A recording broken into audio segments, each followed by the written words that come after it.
Et salut tout le monde! Ici sur Mignon, ça fait longtemps que j'ai pas fait ce genre d'intro. J'espère que vous allez bien, j'espère que vous avez la forme. Et aujourd'hui, je voulais démarrer cette vidéo. On est dimanche soir. J'ai pas filmé ni vendredi, ni samedi. Parce que, bref, en ce moment c'est compliqué, même moralement c'est compliqué, je vous cache pas. Là je voulais parler du fait de faire un repas par jour, 3 repas par jour ou 6 repas par jour pour perdre du poids. On sait que traditionnellement pour perdre du poids il faut faire un déficit calorique, c'est-à-dire dépenser plus de calories que ce qu'on apporte.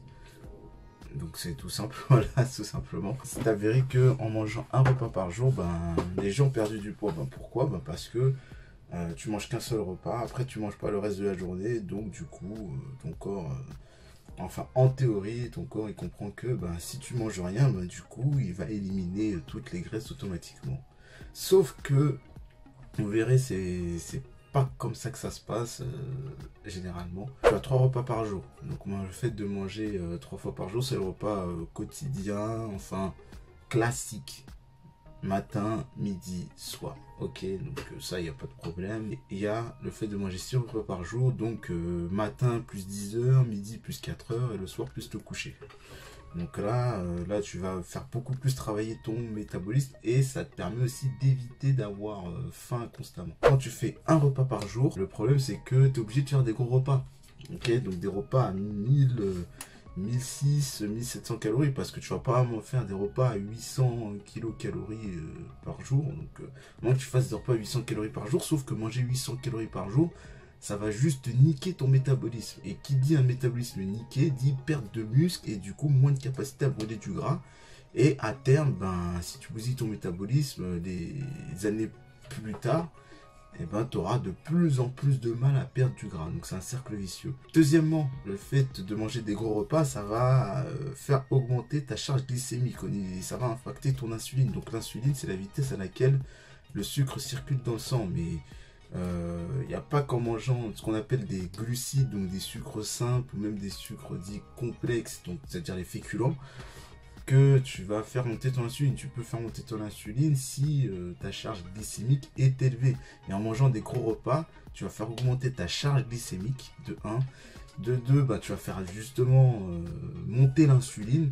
Donc qui dit tu montes l'insuline, tu auras dit des variations. Donc l'insuline, elle monte, puis elle descend, tu auras des coups de barre à chaque fois. Et si tu répètes à chaque fois le même processus de manger un seul repas par jour, en mangeant des gros repas, malgré tout, en mangeant des gros repas, ton insuline, elle va monter, descendre. Et au bout de 20 ans, 30 ans, vous risquez d'avoir du diabète. Même si tu essaies de privilégier des aliments qui ont un index glycémique faible, au pire des cas, tu bousilles ton métabolisme. Donc soit tu bousilles ton métabolisme parce que tu manges pas de féculents ou d'aliments à index glycémique qui sont élevés, soit tu manges des aliments normaux, même sains, et tu risques de faire monter, descendre l'insuline, de varier ton insuline, et de bousiller ton insuline, et de faire de la résistance à l'insuline, et du coup, perdre moins de gras. Et du coup, plus tu fais des variations d'insuline, et plus tu risques de prendre du gras. Donc c'est pour ça que je ne vous conseille pas du tout cette méthode. Donc en plus, le fait de manger une seule fois par jour, tu risques, il y a des gros risques de craquage. Risques de craquage parce qu'on a faim. Les gens, en général, on est en période de pandémie. Peut-être que on va se dire qu'ils travaillent, mais il y en a qui travaillent. Donc le stress du travail, les gens en général, les personnes qui sont assujetties à prendre du gras et à être obèses aussi, en général, ces personnes-là la plupart sont stressées. Donc, tu vas rajouter du stress en plus à ton corps en mangeant qu'une seule fois par jour. Et au risque que la journée se termine mal, il y a des risques de craquage en mangeant une fois par jour. Donc c'est pour ça que cette méthode, le one meal a day, c'est une méthode qui est à chier. Et j'hésite pas à le dire. Il y en a qui vont dire, oui mais moi j'ai réussi. Oui mais moi j'ai perdu tant de kilos. Ouais d'accord, ok t'as perdu tant de kilos. Mais c'est pas la meilleure des diètes. Je te dis honnêtement, c'est de la merde comme diète. C'est pas parce que tu vas manger qu'une seule fois par jour parce que, soi-disant, ça va alléger l'estomac et c'est bon pour la santé que tu vas te dire, Ah bah c'est une méthode révolutionnaire. Non, c'est une méthode révolutionnaire parce que ça t'amène un déficit calorique la plupart du temps. Mais c'est pas la meilleure façon de manger. Le fait de manger un peu plus de repas, donc ça va déjà permettre à ton métabolisme de travailler régulièrement, d'être actif, et aussi d'éviter ces pics d'insuline et ces pics de fatigue en mangeant des gros repas. Vaut mieux diviser ces repas, genre manger 3 repas plus une collation, ça c'est bien. Ça c'est un bon truc, bien répartir les calories pour absorber la plupart des macronutriments pour l'organisme. Et plutôt que de faire un seul repas par jour. Pour moi, c'est une méthode qui est à chier.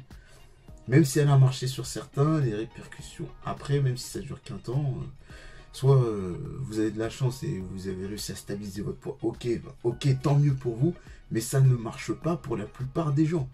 Surtout les personnes qui sont en obésité, dites à une personne obèse de faire un repas par jour, au bout de 2 mois, même au bout de 2 semaines, je suis pas sûr qu'elle tienne la diète et je suis même certain qu'elle va abandonner. Vaut mieux que garder les habitudes d'une personne obèse en général. Je parle pas des maladies hormonales, mais je parle des personnes qui sont obèses par une mauvaise hygiène de vie. Et c'est la plupart des gens, hein. À un moment donné, il faut dire les choses, ça, la plupart des gens. C'est un problème psychologique qui amène un mauvais style de vie. Et du coup, c'est mieux qu'une personne mange 4 repas par jour, voire 5, si ça peut l'arranger, plutôt qu'un seul. Donc voilà, là, mais bon, après, niveau scientifique, je vais pas sortir des explications de E456 moins M4. Non, c'est pas mon truc. Mon truc, c'est d'expliquer les choses simplement, mais il faut pas être né dans un igloo pour dire que manger plus de repas, c'est mieux que de manger un repas. Manger 3, 4 repas par jour, voire 5, surtout si vous êtes en situation d'obésité, des repas sains, ça aura un impact sur la santé de toute façon. Si vous avez choisi des aliments sains, l'impact sur la santé, il sera le même. Si vous appliquez le déficit calorique, vous allez perdre du poids. Voilà, simple, clair, net, efficace. J'avais besoin d'évacuer ça en début de vidéo et d'en parler une bonne fois pour toutes. Je vais en reparler en story. Mais voilà, j'ai senti que j'avais besoin d'évacuer parce que ces temps-ci, je suis vraiment sur les nerfs. Et je vous le dis, je suis vraiment sur les nerfs à cause de plusieurs personnes. Je vais être plus actif sur Instagram et il y a des choses que je vais laisser moi passer, quitte à perdre certaines personnes. Donc, bref, on est parti. On va se concentrer sur la communauté. Je me concentre sur vous parce que j'ai envie de vous aider aussi. Chez moi, il n'y a pas de langue de bois. Tu vois que ça sort du cœur. Je suis pas là pour me retenir. Je suis pas là pour me retenir, comme tu l'as vu. Je me suis soulagé, c'est bon, en vous parlant de ce sujet. Maintenant, vous savez pourquoi il faut manger 3 voire 4 repas par jour au lieu de 1. Et on lance le générique pour l'épisode numéro 13 de Road Physique.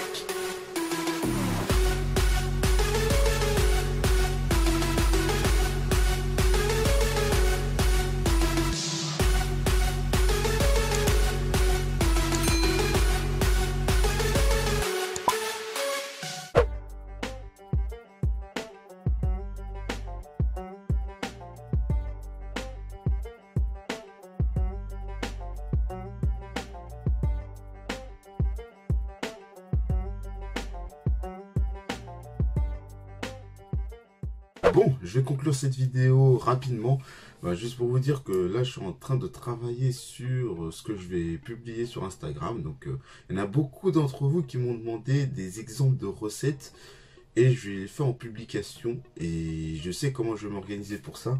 Je vais mettre des exemples d'entraînement comme ça, vous allez vous entraîner et tout, vous pourrez même à la longue vous faire un programme d'entraînement. Et dans ce cas-là, voilà. Mais sur Instagram, je pense que je vais aller peut-être pas faire une publication par jour, mais voilà, publier 6 jours sur 7. Et je pense que je vais faire ça. Ok, donc je vais être beaucoup plus actif sur Instagram. Attendez-vous à ce qu'il y ait beaucoup de contenu. Et voilà, donc on est là aussi pour découvrir mon travail au plus grand nombre, aussi pour réduire l'obésité quoi qu'il arrive. Que ce soit contre les personnes soi-disant qui luttent, certains qui luttent contre la grossophobie mais qui sont dans l'extrême, Mais voilà, il faut lutter aussi contre certaines personnes qui font l'apologie de l'obésité sous prétexte que c'est du body positive. Il faut faire attention. Parce que le body positive, c'est bien. C'est bien. Dans un premier temps, ça permet d'aimer son corps, c'est super. Très bien. Et c'est même une étape obligatoire. Mais le body positive, il est bien quand tu veux l'améliorer chaque jour, ton corps, pour que ce soit meilleur pour ta santé, pour que ton corps il soit plus fonctionnel, plus en forme, et que tu ne te retrouves pas dans 20 ans, dans 25 ans, avec un problème au foie, au cholestérol, avec du diabète. Donc c'est important, donc il ne faut pas négliger l'obésité, il ne faut pas non plus tomber dans l'extrême maigreur, mais faire en sorte que son corps soit meilleur pour la santé. C'est un message très important. Lâche le pouce bleu et abonne-toi à la chaîne YouTube. Abonne-toi aussi à mon Insta, c'est Soninho-du-bas. C'était à mon TikTok, Soninho 7.0. Je te dis à la prochaine pour une nouvelle vidéo. C'était Soninho pour une nouvelle vidéo. Merci et ciao, bye bye. When I'm in the city, it's litty, design business is no kitty. It was all a dream, like bigger reality. Hit me, I'm living this life, it's not pretty. Feeling like 50, many men hate on me. I got Mercedes on me, I'm not tripping. I got the stadium screaming my name, and after the game, we making sure that we